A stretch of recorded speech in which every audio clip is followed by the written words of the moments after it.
하나님께 영광을 돌립니다. 할렐루야. 오늘 우리는 믿음의 여정을 걷는 많은 분들이 마음속 깊이 품고 있는 질문, 바로 신앙과 재정의 문제에 대해 이야기 나누고자 합니다. 특히 한국의 많은 성도님들은 지난 수십 년간 전쟁의 폐허 위에서 한강의 기적을 일구어낸 부모님 세대의 땀과 눈물을 기억합니다. 가난을 벗어나 더 나은 삶을 향한 열망은 우리 민족의 역사에 깊이 새겨져 있습니다. 그 간절한 마음으로 밤낮으로 기도하지만 왜 여전히 많은 이들이 재정적인 압박 속에서 신음하고 있을까요? 이 희망의 메시지를 듣기 시작하시기 전에 잠시 하나님의 은혜를 나누는 일에 동참해 주시길 부탁드립니다. 이 영상에 좋아요를 누르고 채널을 구독하시는 것은 단순히 숫자를 늘리는 것을 넘어 어둠 속에 있는 누군가에게 빛을 전하는 귀한 사역이 됩니다. 여러분의 작은 손길을 통해 이 축복의 말씀이 더 널리 퍼져나가기를 소망하며 그 손길 위에 하나님의 놀라운 평안과 은혜가 함께하시기를 기도합니다. 사랑하는 성도 여러분, 우리는 지난 시간을 통해 여러분의 재정이 여러분의 목소리를 들어야만 한다는 믿음의 기초를 놓았습니다. 하나님의 말씀은 우리에게 구걸하라고 하지 않고 권위 있게 말하고 불평하라고 하지 않고 당당하게 선포하라고 가르칩니다. 하지만 언약의 진리가 이토록 명백함에도 불구하고 왜 수많은 믿음의 사람들이 여전히 경제적인 어려움 속에서 고투하는 것일까요? 왜 많은 교인들이 밤낮으로 기도하고 11조를 드리고 헌신하며 하나님을 사랑함에도 불구하고 여전히 부족함 속에서 살아가는 것일까요? 오늘 밤 그 이유를 분명히 밝혀드립니다. 대부분의 성도들이 재정 문제로 힘들어하는 이유는 두려움, 침묵, 그리고 잘못된 기도의 습관이라는 세 가지 장벽을 결코 제대로 다루지 않았기 때문입니다. 야고보서 4장 2절은 너희가 얻지 못함은 구하지 아니하기 때문이요 라고 말씀합니다. 하지만 저는 오늘 더 깊은 진실을 보여드리고자 합니다. 많은 이들이 구하기는 하지만 잘못된 방식으로 구한다는 것입니다. 그들은 두려움 속에서 구합니다. 마치 길거리의 거지처럼 구걸합니다. 하나님께서 이미 모든 것을 예비하셨다는 사실을 잊은 채 없는 것을 달라고 애원합니다. 잠언 18장 21절은 죽고 사는 것이 혀의 힘에 달렸나니 라고 선포합니다.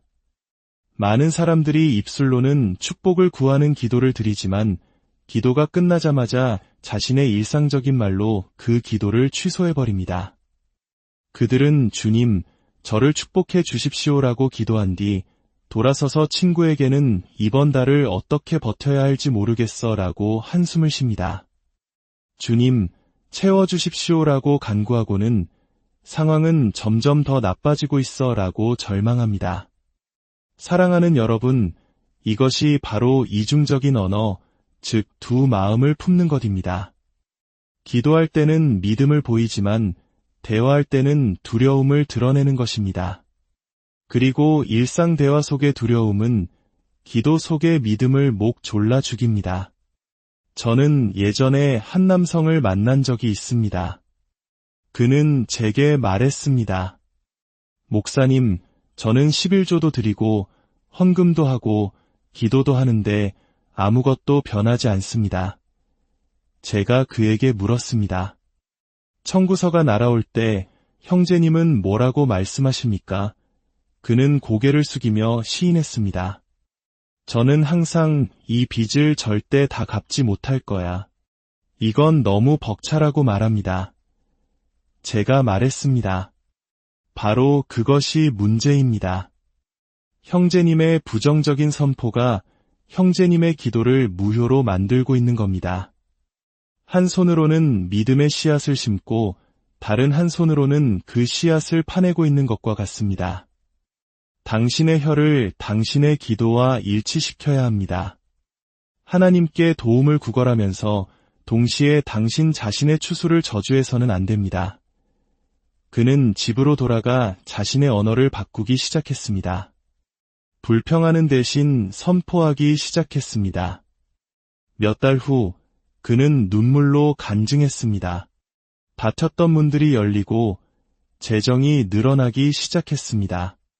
제가 제 손으로 심은 씨앗을 파내는 셔를 멈추었기 때문입니다. 저를 따라 함께 선포합시다. 나의 말은 믿음과 일치한다. 나는 나의 기도를 취소하지 않는다. 나는 풍요를 선포한다. 나는 넘침을 선포한다. 나의 혀는 하나님의 언약에 동의한다. 하나님께 영광을 돌립니다. 성도들을 고통 속에 묶어두는 또 다른 장벽은 바로 침묵입니다. 너무나 많은 성도들이 결코 입을 열지 않습니다. 그들은 조용한 희망이 자신의 재정 상황을 바꿔줄 것이라고 착각합니다. 그저 가만히 앉아서 하나님께서 자신의 필요를 보시고 공급해 주시기를 막연히 바랄 뿐입니다. 하지만 로마서 10장 10절은 말씀합니다. 입으로 시인하여 구원에 이르느니라. 입으로 시인하는 것이 우리를 영적인 구원으로 이끈다면 바로 그 입의 시인이 우리에게 물질적인 공급 또한 가져다 줍니다. 구원과 공급은 같은 방식으로 바로 말하는 것을 통해 옵니다. 믿음은 입 밖으로 선포될 때 비로소 효력을 발휘합니다. 침묵하는 믿음은 불구의 믿음이며 침묵하는 성도들은 계속해서 묶여있게 됩니다. 한 자매님이 제게 저는 그냥 마음속으로 조용히 기도해요 라고 말했던 기억이 납니다. 저는 그녀에게 말했습니다. 자매님, 태사는 조용한 생각만으로는 움직이지 않습니다. 태사는 당신이 입을 열어 움직이라고 말할 때 움직이는 것입니다. 그녀는 입을 열기 시작했습니다. 청구서를 향해 선포하고 재정을 향해 오라고 명령했습니다. 얼마 후 그녀는 기쁨의 눈물을 흘리며 돌아와 이렇게 말했습니다. 제 입에 얼마나 큰 능력이 있는지 소리내어 말하기 전까지는 전혀 알지 못했어요. 사랑하는 여러분, 악마가 당신의 입을 막도록 내버려 두지 마십시오. 사탄은 당신이 입을 여는 순간 그의 모든 사슬이 끊어진다는 것을 너무나 잘 알고 있습니다. 저와 함께 담대하게 선포합시다. 나는 침묵하지 않는다. 나는 권위 있게 말한다. 나는 담대하게 선포한다. 재정은 나의 목소리에 순종한다. 하나님께 영광을 돌립니다. 또 다른 장벽은 잘못된 기도의 습관입니다. 많은 이들이 하나님의 상속자가 아닌 거지처럼 기도합니다. 주님, 제발 뭐라도 좀 주세요 라고 웁니다. 하지만 사랑하는 여러분, 당신은 거지가 아닙니다. 당신은 하나님 나라의 상속자입니다.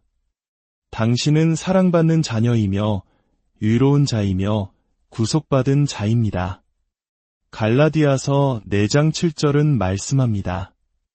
그러므로 내가 이후로는 종이 아니요 아들이니 아들이면 하나님으로 말미암아 유업을 받을 자니라. 이것은 당신이 노예처럼 기도해서는 안 되며 상속자로서 선포해야 한다는 의미입니다. 거지는 부스러기를 바라지만 상속자는 유산을 기대합니다. 저는 끊임없이 기도하면서도 항상 이렇게 기도를 마치는 한 형제를 알고 있었습니다. 주님, 만약 주님의 뜻이라면 그저 제가 겨우 살아갈 만큼만이라도 주십시오. 그것은 언약의 기도가 아닙니다. 그것은 종교적인 구걸일 뿐입니다. 언약은 이미 당신에게 하나님의 뜻이 무엇인지 말해주고 있습니다. 부요와 재물이 그의 집에 있으며 언약은 이미 말합니다.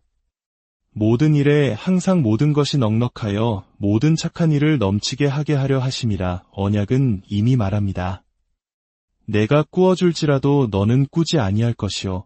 언약이 풍성하게 차려진 식탁을 약속하는데 예 소심하게 부스러기를 구하고 있습니까? 저는 그 형제에게 말했습니다. 구걸을 멈추고 선포를 시작하십시오. 그는 선포하기 시작했습니다. 나는 상속자다. 재정은 나에게로 흘러온다.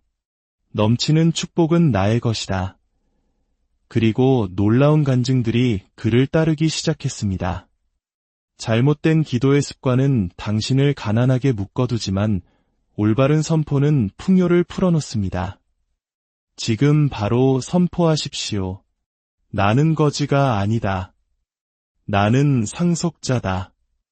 나는 부스러기를 구하지 않는다. 나는 언약의 공급을 선포한다. 넘치는 축복은 나의 것이다. 하나님께 영광을 돌립니다. 할렐루야. 두려움 역시 거대한 장벽입니다. 두려움은 속삭입니다. 아무 일도 일어나지 않으면 어떡하지? 내가 말해도 아무것도 변하지 않으면 어떡하지? 내가 선포해도 청구서는 계속 쌓이면 어떡하지? 두려움은 믿음이 일어나기도 전에 당신을 주저앉히려 합니다. 하지만 디모데후서 1장 7절은 말씀합니다.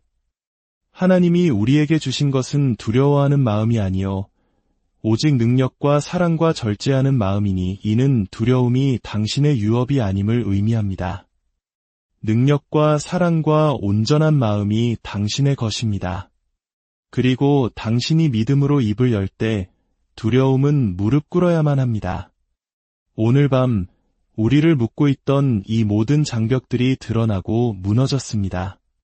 오늘 밤 당신은 언약의 권위 안으로 들어섭니다. 두 손을 들고 지금 하나님께 감사하십시오. 하나님, 감사합니다. 나는 침묵하지 않고 담대합니다. 감사합니다. 나는 거지가 아니라 상속자입니다. 감사합니다. 나는 두려움에 무기지 않고 능력과 사랑과 온전한 마음으로 충만합니다. 감사합니다. 나는 불신으로 나의 기도를 취소하지 않습니다. 나의 혀는 생명을 말하고 나의 입은 언약을 선포하며 나의 재정은 나의 말에 순종합니다. 하나님께 영광을 돌립니다. 할렐루야. 이제 우리는 믿음이 매우 실제적이 되는 단계로 나아갑니다. 욥기 22장 28절은 말합니다. 내가 무엇을 결정하면 이루어질 것이요. 여기서 무엇이라고 막연하게 말하지 않고 어떤 것이라고 구체적으로 지칭하는 것에 주목하십시오. 이는 당신의 선포가 구체적이어야 함을 의미합니다. 주님, 어떻게든 저를 축복해 주세요. 라고 기도하지 마십시오. 당신의 권위를 당신 눈앞에 있는 바로 그 빚더미에 조준하십시오. 우리는 주택담보대출을 향해 말할 것입니다.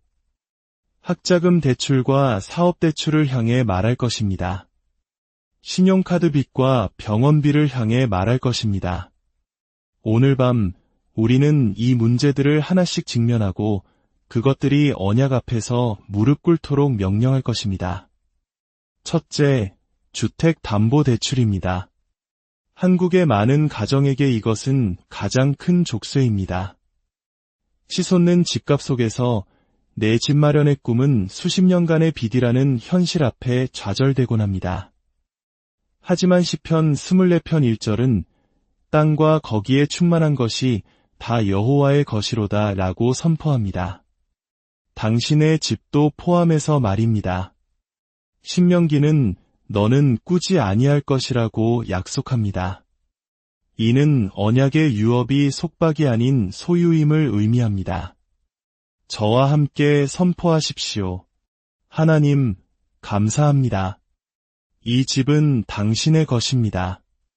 주택담보대출아, 너는 완전히 상환되었다. 빚아, 너는 언약 앞에 무릎 꿇으라. 나는 속박이 아닌 자유 속에 거한다. 하나님께 영광을 돌립니다. 다음은 각종 대출입니다. 젊은이들의 어깨를 짓누르는 학자금 대출, 사업가들의 발목을 잡는 사업대출. 이 모든 것이 속박을 외칩니다. 하지만 로마서 13장 8절은 피차 사랑의 비교에는 아무에게든지 아무 빚도 지지 말라고 명령합니다. 이것이 당신의 언약적 선포입니다. 당신은 빚의 사슬에 묶여 사는 자가 아니라 오직 사랑의 빚만을 진 자로 살아갑니다. 담대하게 선포하십시오. 하나님, 감사합니다. 모든 대출은 지워졌습니다. 학자금 빚은 사라지고 사업 대출은 해결되었으며 자동차 할부는 취소되었습니다. 나는 사랑의 빚 외에는 아무 빚도 지지 않습니다. 할렐루야. 신용카드 빚 또한 무거운 족쇄입니다. 이자는 불어나고 잔액은 치솟아 사람들을 더대 가둡니다. 하지만 골롯에서 2장 14절은 선포합니다. 우리를 거스르고 불리하게 하는 법조문으로 쓴 증서를 지우시고 제하여 버리사 십자가에 못 박으시고 그 법조문에는 당신의 이름이 적힌 모든 신용카드 명세서가 포함됩니다.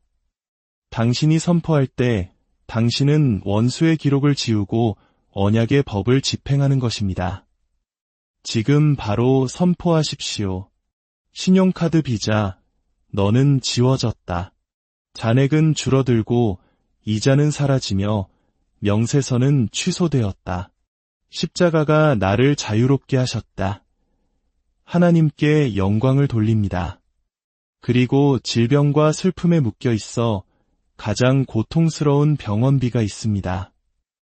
하지만 이사야 신세장 5절은 그가 채찍에 맞음으로 우리는 나음을 받았도다 라고 말씀합니다.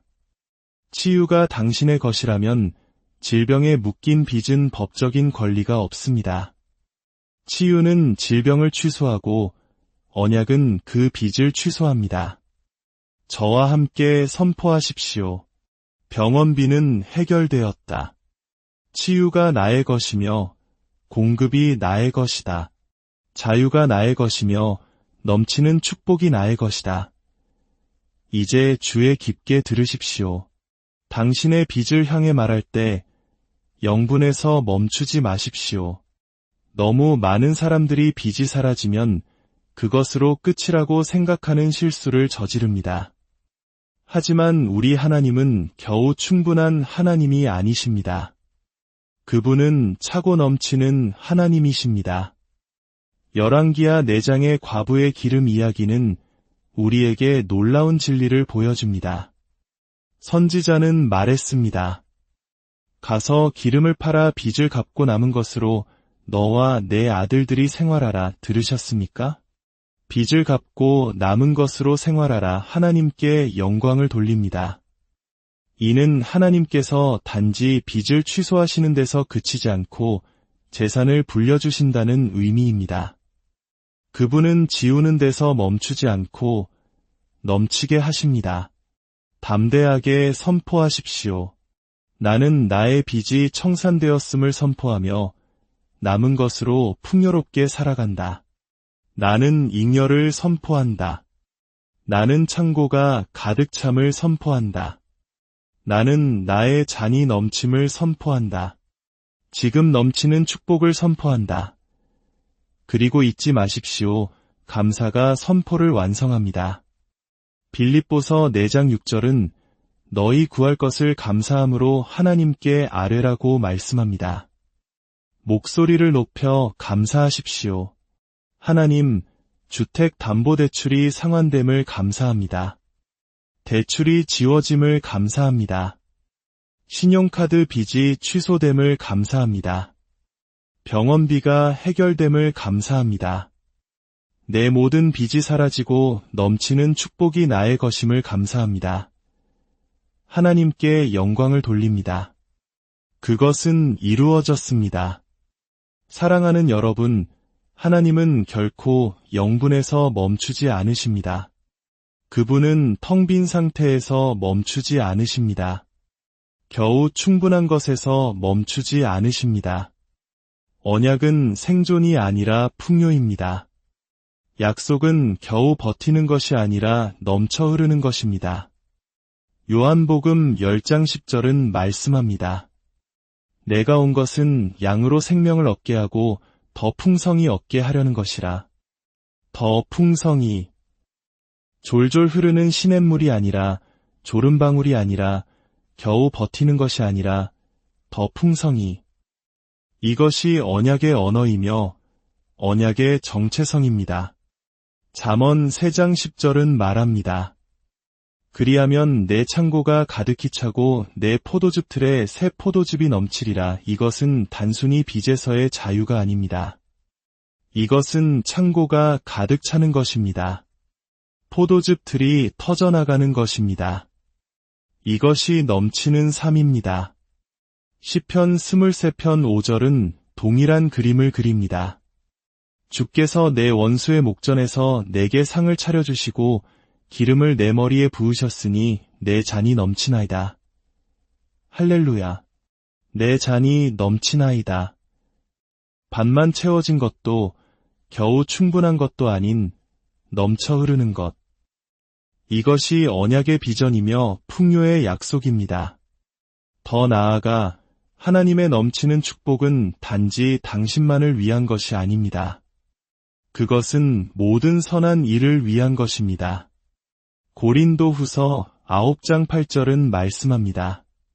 하나님이 능히 모든 은혜를 너희에게 넘치게 하시나니 이는 너희로 모든 일에 항상 모든 것이 넉넉하여 모든 착한 일을 넘치게 하게 하려 하심이라. 당신은 자신만을 위해 충분히 가지도록 부름받은 것이 아닙니다. 당신은 너무나 많아서 다른 사람들에게 흘러넘치도록 부름받았습니다. 굶주린 자를 먹이고 가난한 자를 입히며 과부를 축복하고 복음을 후원하며 하나님 나라를 위해 재정을 공급하도록 부름받았습니다. 넘치는 축복은 이기적인 것이 아니라 언약의 목적입니다. 당신은 축복의 통로입니다. 사랑하는 여러분, 빚에서의 자유에서 멈추지 마십시오. 넘치는 축복 속으로 나아가십시오. 영분에서 멈추지 말고 창고가 가득 참을 선포하십시오. 생존에 머무르지 말고 잉여를 선포하십시오. 넘치는 축복이 당신의 유업이며 풍요가 당신의 분깃입니다. 오늘 밤 당신은 선포를 통해 그 안으로 들어섭니다. 마지막으로 우리는 두려움과 수치심 그리고 가난의 저주를 대적해야 합니다. 이것들은 청구서처럼 눈에 보이지 않지만 우리 마음과 가정을 무겁게 짓누르는 조용한 쇠사슬입니다. 너는 절대 자유로워질 수 없어. 너는 항상 고생할 거야 라고 속삭입니다. 하지만 분명히 들으십시오. 두려움, 수치심, 가난은 언약이 아니라 속박이며 오늘 밤 선포를 통해 그것들은 깨어집니다. 이사야 61장 7절은 말씀합니다. 너희가 수치 대신에 보상을 배나 얻으며 한국 문화에서 수치심은 강력한 감정입니다. 하지만 하나님은 당신의 모든 수치를 대신하여 갑절의 축복을 약속하십니다. 실패의 기억 대신 갑절의 풍요를 약속하십니다. 또한 가난은 단순히 돈이 없는 상태가 아닙니다. 그것은 대물림되는 저주이며 언제나 이랬으니 앞으로도 그럴 것이다 라고 말하는 사고방식입니다. 하지만 갈라디아서 3장 13절은 그리스도께서 우리를 위하여 저주를 받은 바 되사 율법의 저주에서 우리를 속량하셨으니 라고 선포합니다. 당신은 가난의 저주에서 구속되었습니다.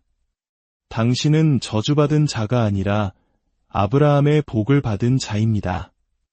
이제 저와 함께 마지막으로 담대하게 선포합시다.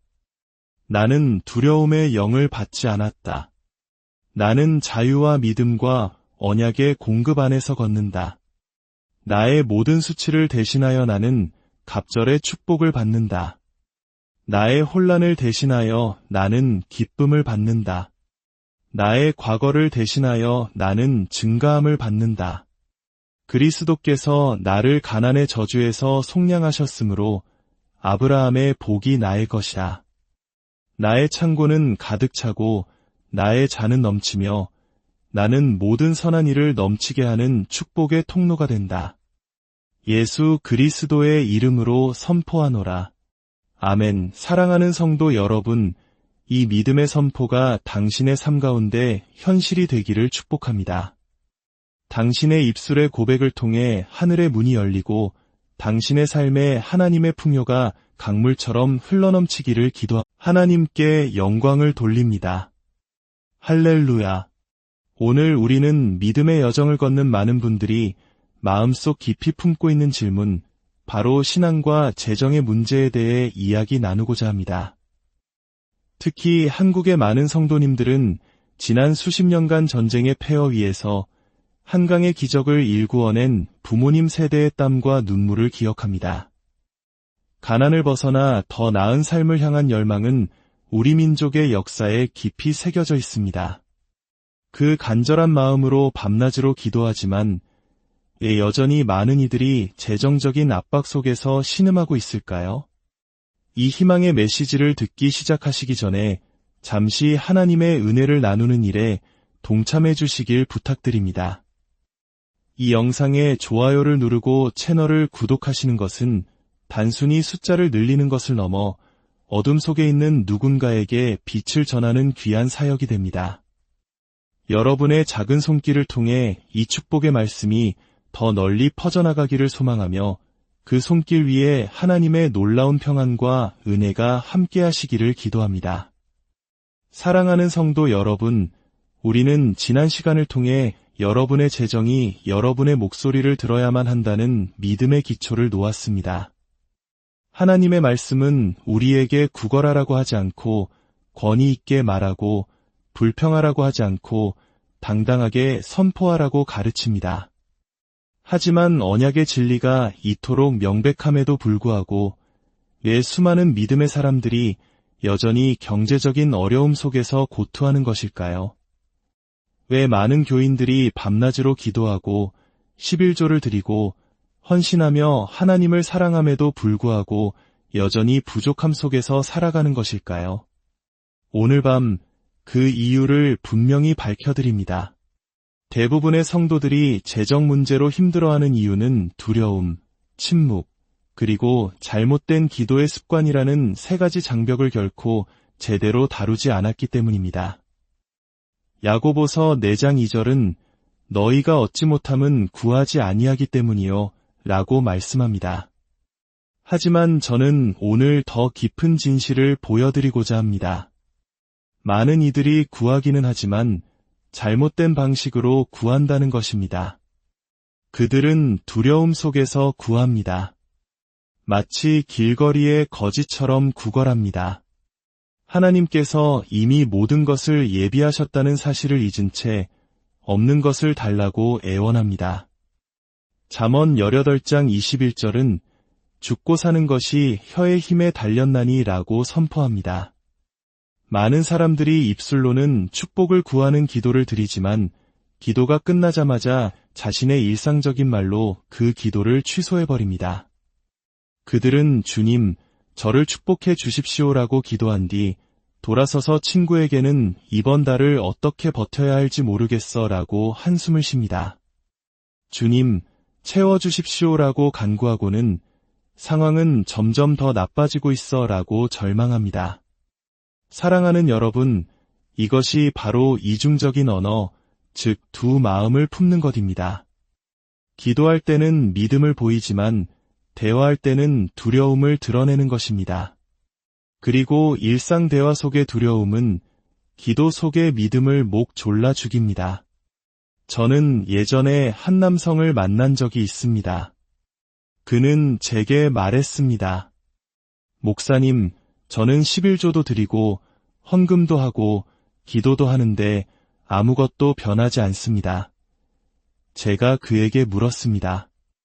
청구서가 날아올 때 형제님은 뭐라고 말씀하십니까? 그는 고개를 숙이며 시인했습니다. 저는 항상 이 빚을 절대 다 갚지 못할 거야. 이건 너무 벅차라고 말합니다. 제가 말했습니다. 바로 그것이 문제입니다. 형제님의 부정적인 선포가 형제님의 기도를 무효로 만들고 있는 겁니다. 한 손으로는 믿음의 씨앗을 심고 다른 한 손으로는 그 씨앗을 파내고 있는 것과 같습니다. 당신의 혀를 당신의 기도와 일치시켜야 합니다. 하나님께 도움을 구걸하면서 동시에 당신 자신의 추수를 저주해서는 안 됩니다. 그는 집으로 돌아가 자신의 언어를 바꾸기 시작했습니다. 불평하는 대신 선포하기 시작했습니다. 몇 달 후 그는 눈물로 간증했습니다. 닫혔던 문들이 열리고 재정이 늘어나기 시작했습니다. 제가 제 손으로 심은 씨앗을 파내는 셔를 멈추었기 때문입니다. 저를 따라 함께 선포합시다. 나의 말은 믿음과 일치한다. 나는 나의 기도를 취소하지 않는다. 나는 풍요를 선포한다. 나는 넘침을 선포한다. 나의 혀는 하나님의 언약에 동의한다. 하나님께 영광을 돌립니다. 성도들을 고통 속에 묶어두는 또 다른 장벽은 바로 침묵입니다. 너무나 많은 성도들이 결코 입을 열지 않습니다. 그들은 조용한 희망이 자신의 재정 상황을 바꿔줄 것이라고 착각합니다. 그저 가만히 앉아서 하나님께서 자신의 필요를 보시고 공급해 주시기를 막연히 바랄 뿐입니다. 하지만 로마서 10장 10절은 말씀합니다. 입으로 시인하여 구원에 이르느니라. 입으로 시인하는 것이 우리를 영적인 구원으로 이끈다면 바로 그 입의 시인이 우리에게 물질적인 공급 또한 가져다 줍니다. 구원과 공급은 같은 방식으로 바로 말하는 것을 통해 옵니다. 믿음은 입 밖으로 선포될 때 비로소 효력을 발휘합니다. 침묵하는 믿음은 불구의 믿음이며 침묵하는 성도들은 계속해서 묶여있게 됩니다. 한 자매님이 제게 저는 그냥 마음속으로 조용히 기도해요 라고 말했던 기억이 납니다. 저는 그녀에게 말했습니다. 자매님, 태사는 조용한 생각만으로는 움직이지 않습니다. 태사는 당신이 입을 열어 움직이라고 말할 때 움직이는 것입니다. 그녀는 입을 열기 시작했습니다. 청구서를 향해 선포하고 재정을 향해 오라고 명령했습니다. 얼마 후 그녀는 기쁨의 눈물을 흘리며 돌아와 이렇게 말했습니다. 제 입에 얼마나 큰 능력이 있는지 소리내어 말하기 전까지는 전혀 알지 못했어요. 사랑하는 여러분, 악마가 당신의 입을 막도록 내버려두지 마십시오. 사탄은 당신이 입을 여는 순간 그의 모든 사슬이 끊어진다는 것을 너무나 잘 알고 있습니다. 저와 함께 담대하게 선포합시다. 나는 침묵하지 않는다. 나는 권위 있게 말한다. 나는 담대하게 선포한다. 재정은 나의 목소리에 순종한다. 하나님께 영광을 돌립니다. 또 다른 장벽은 잘못된 기도의 습관입니다. 많은 이들이 하나님의 상속자가 아닌 거지처럼 기도합니다. 주님, 제발 뭐라도 좀 주세요 라고 웁니다. 하지만 사랑하는 여러분, 당신은 거지가 아닙니다. 당신은 하나님 나라의 상속자입니다. 당신은 사랑받는 자녀이며 의로운 자이며 구속받은 자입니다. 갈라디아서 4장 7절은 말씀합니다. 그러므로 내가 이후로는 종이 아니요 아들이니 아들이면 하나님으로 말미암아 유업을 받을 자니라. 이것은 당신이 노예처럼 기도해서는 안 되며 상속자로서 선포해야 한다는 의미입니다. 거지는 부스러기를 바라지만 상속자는 유산을 기대합니다. 저는 끊임없이 기도하면서도 항상 이렇게 기도를 마치는 한 형제를 알고 있었습니다. 주님, 만약 주님의 뜻이라면 그저 제가 겨우 살아갈 만큼만이라도 주십시오. 그것은 언약의 기도가 아닙니다. 그것은 종교적인 구걸일 뿐입니다. 언약은 이미 당신에게 하나님의 뜻이 무엇인지 말해주고 있습니다. 부요와 재물이 그의 집에 있으며 언약은 이미 말합니다. 모든 일에 항상 모든 것이 넉넉하여 모든 착한 일을 넘치게 하게 하려 하심이라. 언약은 이미 말합니다. 내가 꾸어줄지라도 너는 꾸지 아니할 것이요. 언약이 풍성하게 차려진 식탁을 약속하는데 왜 소심하게 부스러기를 구하고 있습니까? 저는 그 형제에게 말했습니다. 국어를 멈추고 선포를 시작하십시오. 그는 선포하기 시작했습니다. 나는 상속자다. 재정은 나에게로 흘러온다. 넘치는 축복은 나의 것이다. 그리고 놀라운 간증들이 그를 따르기 시작했습니다. 잘못된 기도의 습관은 당신을 가난하게 묶어두지만 올바른 선포는 풍요를 풀어놓습니다. 지금 바로 선포하십시오. 나는 거지가 아니다. 나는 상속자다. 나는 부스러기를 구하지 않는다. 나는 언약의 공급을 선포한다. 넘치는 축복은 나의 것이다. 하나님께 영광을 돌립니다. 할렐루야. 두려움 역시 거대한 장벽입니다. 두려움은 속삭입니다. 아무 일도 일어나지 않으면 어떡하지? 내가 말해도 아무것도 변하지 않으면 어떡하지?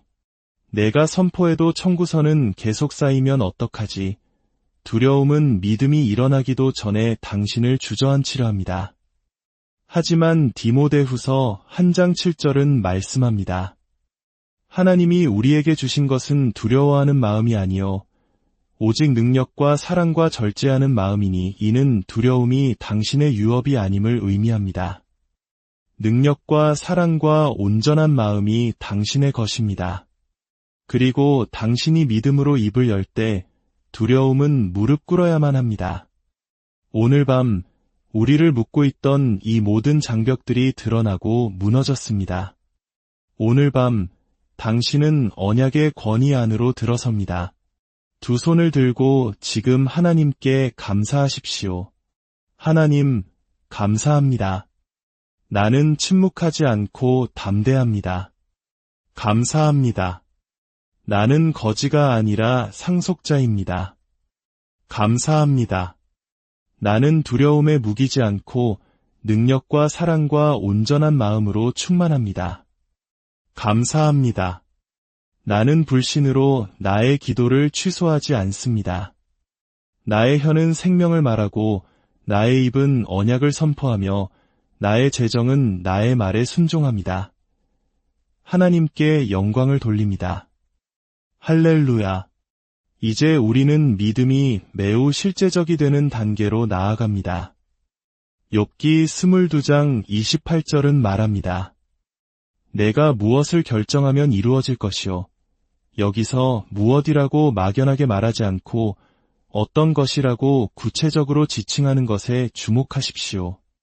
이는 당신의 선포가 구체적이어야 함을 의미합니다. 주님, 어떻게든 저를 축복해 주세요. 라고 기도하지 마십시오. 당신의 권위를 당신 눈앞에 있는 바로 그 빚더미에 조준하십시오. 우리는 주택담보대출을 향해 말할 것입니다. 학자금 대출과 사업대출을 향해 말할 것입니다. 신용카드 빚과 병원비를 향해 말할 것입니다. 오늘 밤 우리는 이 문제들을 하나씩 직면하고 그것들이 언약 앞에서 무릎 꿇도록 명령할 것입니다. 첫째, 주택담보대출입니다. 한국의 많은 가정에게 이것은 가장 큰 족쇄입니다. 치솟는 집값 속에서 내 집 마련의 꿈은 수십 년간의 빚이라는 현실 앞에 좌절되곤 합니다. 하지만 시편 24편 1절은 땅과 거기에 충만한 것이 다 여호와의 것이로다 라고 선포합니다. 당신의 집도 포함해서 말입니다. 신명기는 너는 꾸지 아니할 것이라고 약속합니다. 이는 언약의 유업이 속박이 아닌 소유임을 의미합니다. 저와 함께 선포하십시오. 하나님, 감사합니다. 이 집은 당신의 것입니다. 주택담보대출아, 너는 완전히 상환되었다. 비자, 너는 언약 앞에 무릎 꿇으라. 나는 속박이 아닌 자유 속에 거한다.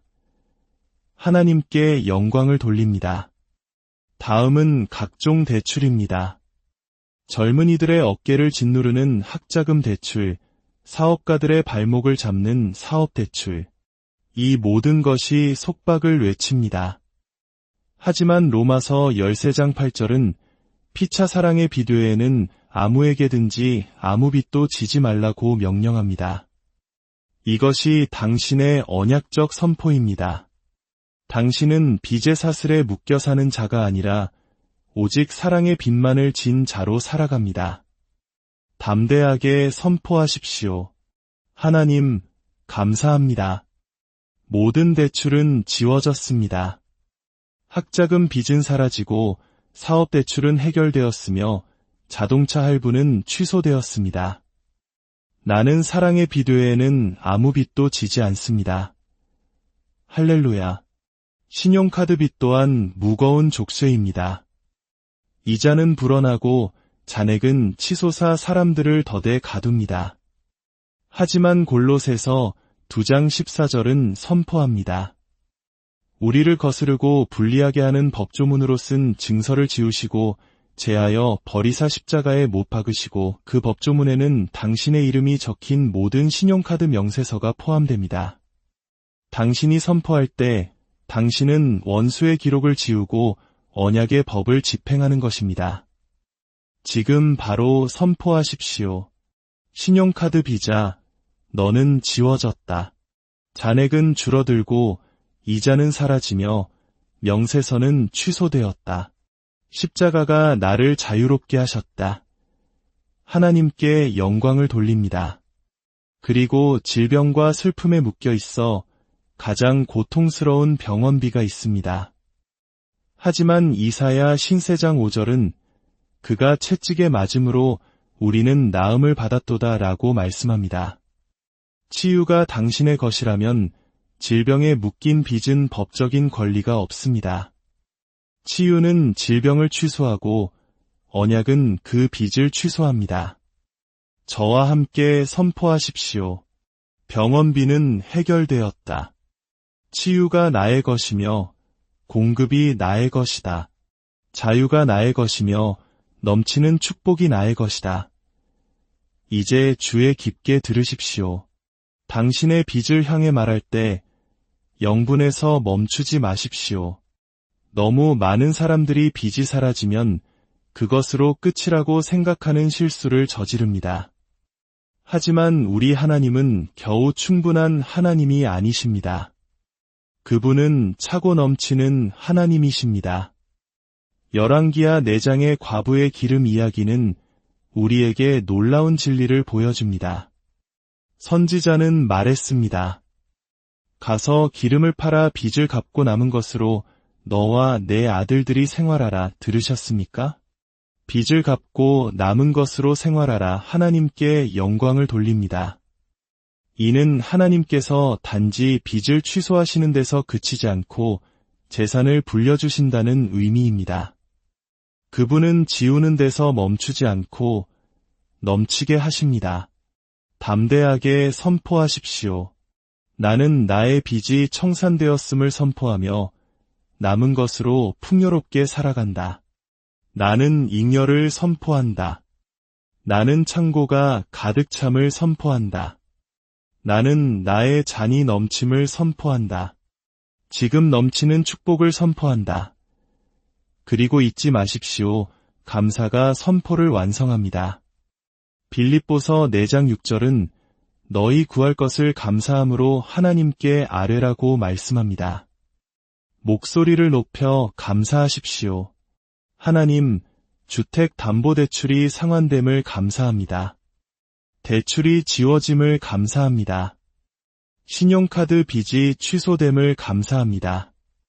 병원비가 해결됨을 감사합니다. 내 모든 빚이 사라지고 넘치는 축복이 나의 것임을 감사합니다. 하나님께 영광을 돌립니다. 그것은 이루어졌습니다. 사랑하는 여러분, 하나님은 결코 영분에서 멈추지 않으십니다. 그분은 텅 빈 상태에서 멈추지 않으십니다.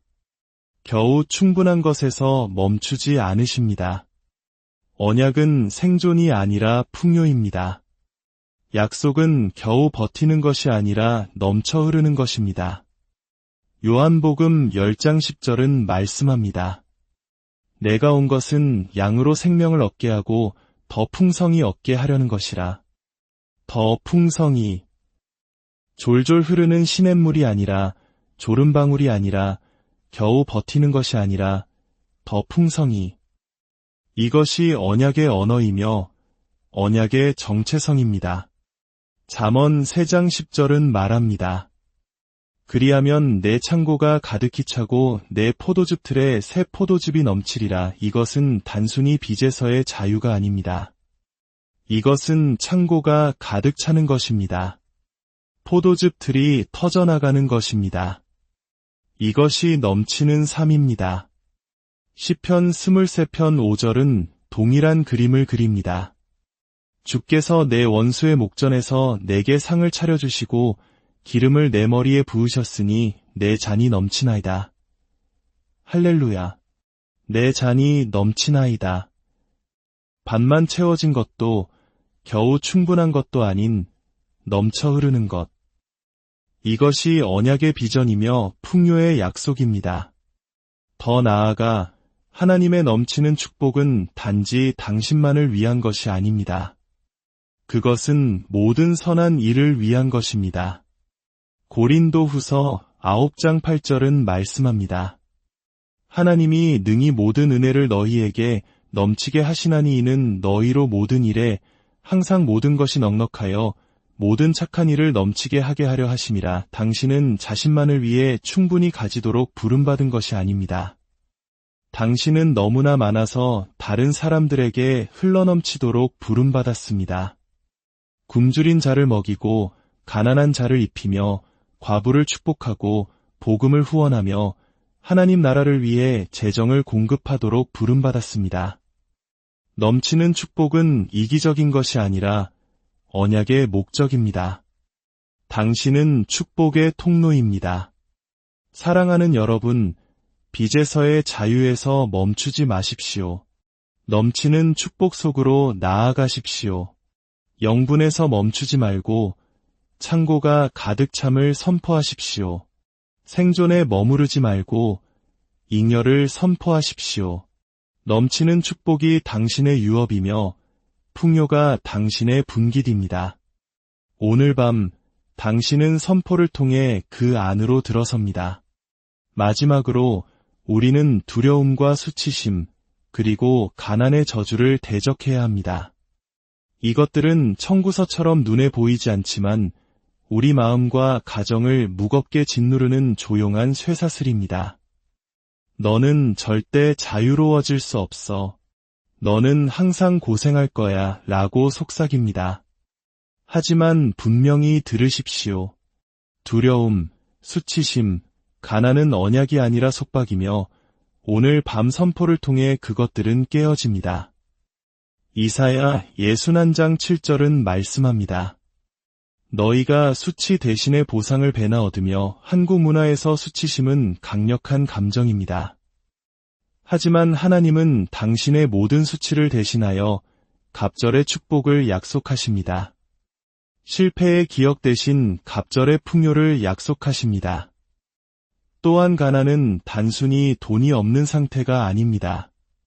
그것은 대물림되는 저주이며 언제나 이랬으니 앞으로도 그럴 것이다 라고 말하는 사고방식입니다. 하지만 갈라디아서 3장 13절은 그리스도께서 우리를 위하여 저주를 받은 바 되사 율법의 저주에서 우리를 속량하셨으니 라고 선포합니다. 당신은 가난의 저주에서 구속되었습니다. 당신은 저주받은 자가 아니라 아브라함의 복을 받은 자입니다. 이제 저와 함께 마지막으로 담대하게 선포합시다.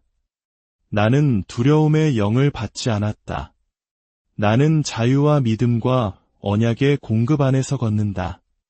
나의 모든 수치를 대신하여 나는 갑절의 축복을 받는다. 나의 혼란을 대신하여 나는 기쁨을 받는다. 나의 과거를 대신하여 나는 증가함을 받는다. 그리스도께서 나를 가난의 저주에서 속량하셨으므로 아브라함의 복이 나의 것이다. 나의 창고는 가득 차고 나의 잔은 넘치며 나는 모든 선한 일을 넘치게 하는 축복의 통로가 된다. 예수 그리스도의 이름으로 선포하노라.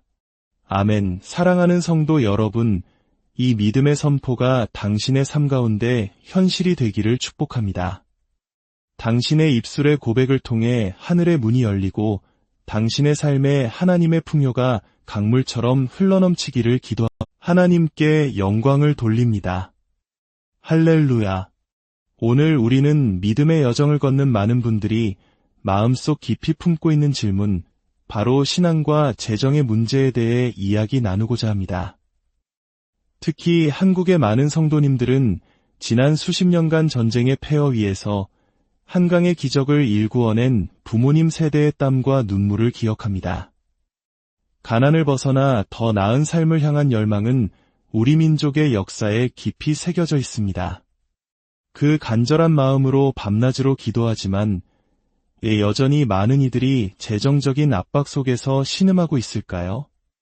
이 희망의 메시지를 듣기 시작하시기 전에 잠시 하나님의 은혜를 나누는 일에 동참해 주시길 부탁드립니다. 이 영상에 좋아요를 누르고 채널을 구독하시는 것은 단순히 숫자를 늘리는 것을 넘어 어둠 속에 있는 누군가에게 빛을 전하는 귀한 사역이 됩니다.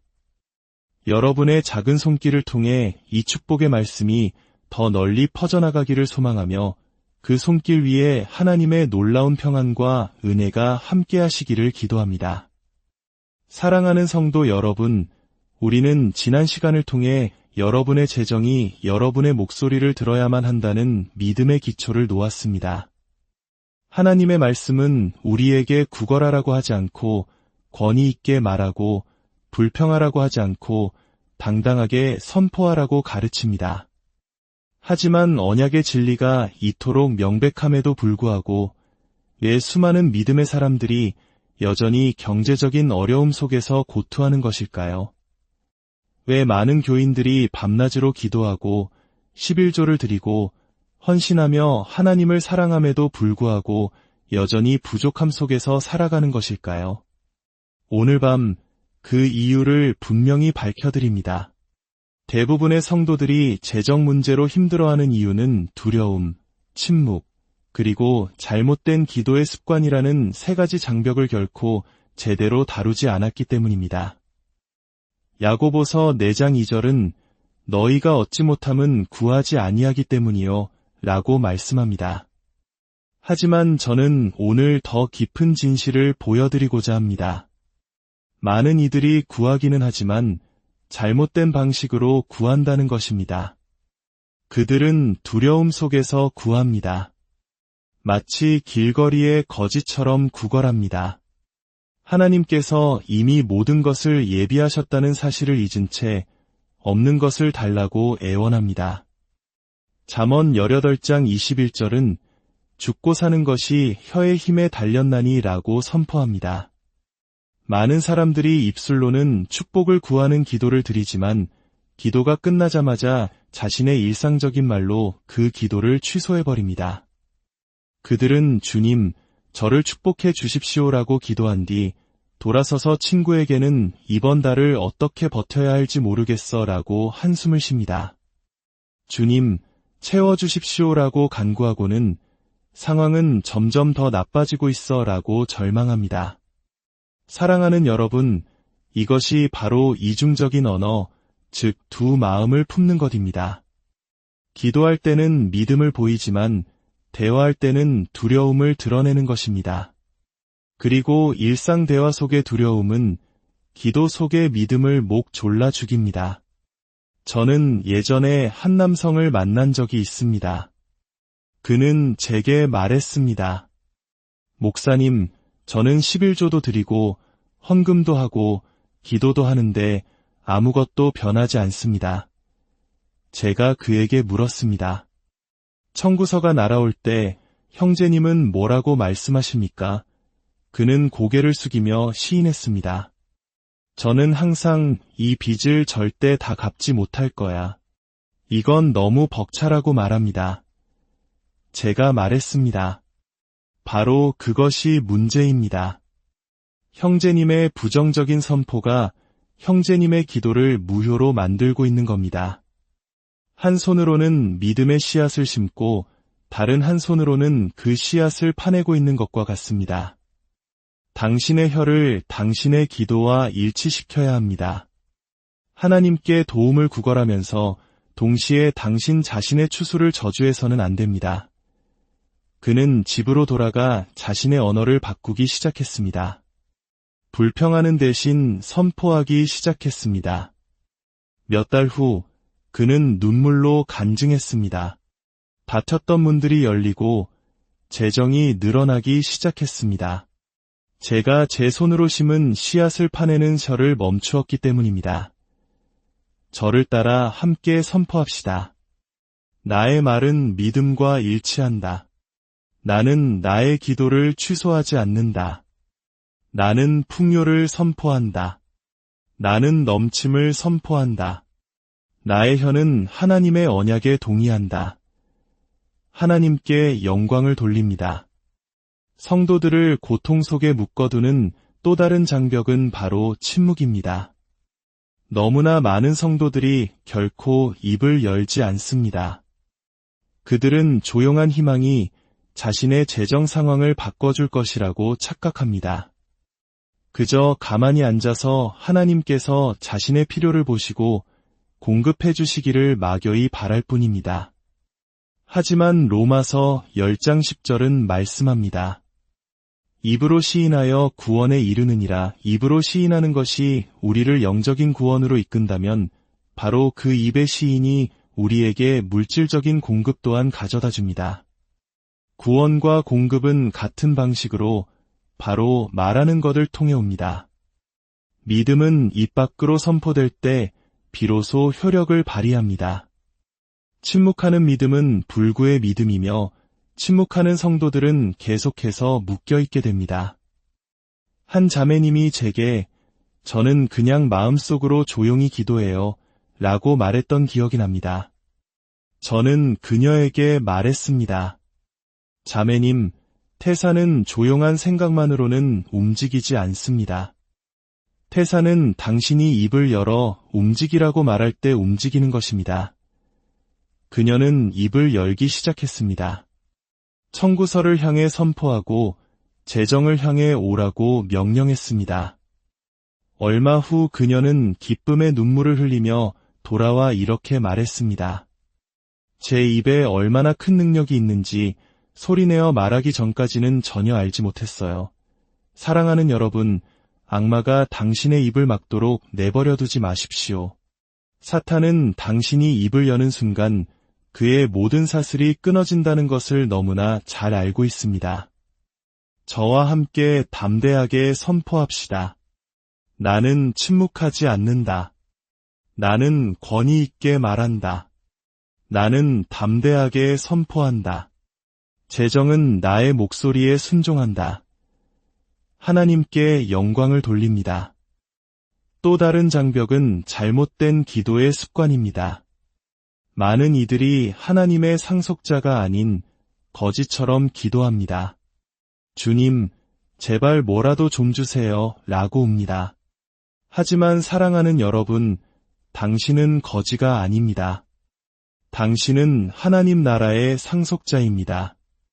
당신은 사랑받는 자녀이며 의로운 자이며 구속받은 자입니다. 갈라디아서 4장 7절은 말씀합니다. 그러므로 내가 이후로는 종이 아니요 아들이니 아들이면 하나님으로 말미암아 유업을 받을 자니라. 이것은 당신이 노예처럼 기도해서는 안 되며 상속자로서 선포해야 한다는 의미입니다. 거지는 부스러기를 바라지만 상속자는 유산을 기대합니다. 저는 끊임없이 기도하면서도 항상 이렇게 기도를 마치는 한 형제를 알고 있었습니다. 주님, 만약 주님의 뜻이라면 그저 제가 겨우 살아갈 만큼만이라도 주십시오. 그것은 언약의 기도가 아닙니다. 그것은 종교적인 구걸일 뿐입니다. 언약은 이미 당신에게 하나님의 뜻이 무엇인지 말해주고 있습니다. 부요와 재물이 그의 집에 있으며 언약은 이미 말합니다. 모든 일에 항상 모든 것이 넉넉하여 모든 착한 일을 넘치게 하게 하려 하심이라 언약은 이미 말합니다. 내가 꾸어줄지라도 너는 꾸지 아니할 것이요 언약이 풍성하게 차려진 식탁을 약속하는데 얘 소심하게 부스러